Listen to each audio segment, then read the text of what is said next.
السلام عليكم ورحمة الله وبركاته. ازيكم كل حبايبنا عاملين ايه؟ يا رب دايما تكونوا بخير وفي سعادة وفي احسن حال.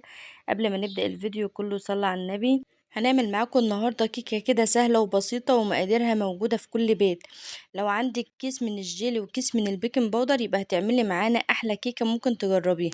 يلا بينا نسمي الله ونقول المقادير. هنجيب الخلاط بتاعنا، هنحط فيه كوباية او مج من السكر وعليه كيس من الجيلي وكوباية من الزيت وكوباية من اللبن بالشكل اللي انتوا شايفينه ده.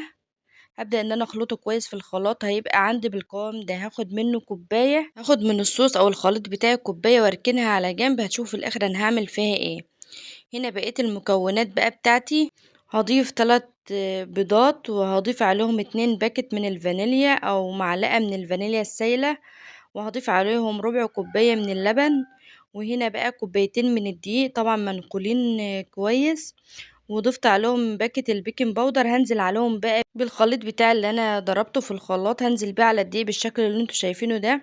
وهضرب الخليط بتاعي بالمضرب او الفه بالمضرب. وهنا كانت الصينيه بتاعتي مقاس 30. دي صينيه من صواني البسبوسه اللي هي حرفها قصير شويه. هنا دهنتها دهنه من السمنه وبدرتها بالدقيق، وبدات ان انا اصب الخليط بتاعي فيها. والحركه اللي انا بعملها دي عشان تخرج منها اي فراغات من الاول. ده حاجة كويسة جدًا هتخلّي الخليط بتاعك متساوي. هنا بقى كنت مسخّنة الفرن بتاعي كويس. هادخّل الكيكة بتاعتي الفرن على درجة حرارة 180.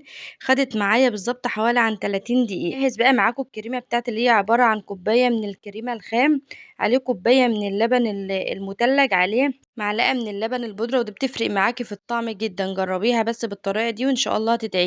طبعًا هاضربها كويس بالمضرب بتاعي لحد ما توصل للقوام أو الشكل اللي أنا هابقى حاباه. أنا هابقى حاباها إن هي تبقى تقيلة شوية. كل ما هتضربي فيها بالمضرب هتوصل للقوام أو الشكل اللي أنتِ هتبقي حاباه.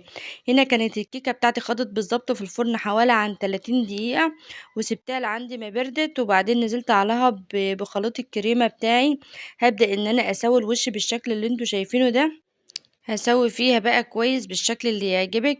هنا بعد ما سويت الوش بتاع الكريمة بتاعي، دي كوباية الصوص بقى اللي احنا كنا شلناها من اول الخليط خالص، اللي هي عبارة عن باكت الجيلي وكوباية من الزيت وكوباية من اللبن وكوباية من السكر. هنا عملت معاكم احلى صوص فراولة ممكن تعمليه. جربيه بس بالطريقة دي ومش هتندمي. هبدأ ان انا اساوي وش الكيكة بتاعتي بالشكل اللي انتوا شايفينه ده. بس هنا كنت وزعت الصوص بتاعي بالشكل اللي انتوا شايفينه ده، وده كان صوص الفراولة اللي احنا عملناه مع بعض. دول بقى معلقتين من الكريمة اللي احنا عاملينها، مخففاهم برضو بمعلقتين من المية. حطيتهم في كيس عادي من اللي هو كيس التخزين او كيس حلواني زي الموجود عندك يعني. ده بقى الصوص بتاع الكريم كراميل اللي هو كيس الكراميل يعني اللي بيبقى معاه. لو ما عندكيش عادي يعني، طريقة التزيين دي بترجع لك انت. بدأت ان انا اوزعه بالشكل اللي انتوا شايفينه ده، وبدي برضو شكل وطعم برضو ونكهة مختلفة برضو. لو حابة ان انت تجربيه بالشكل ده عادي برضو جربيه.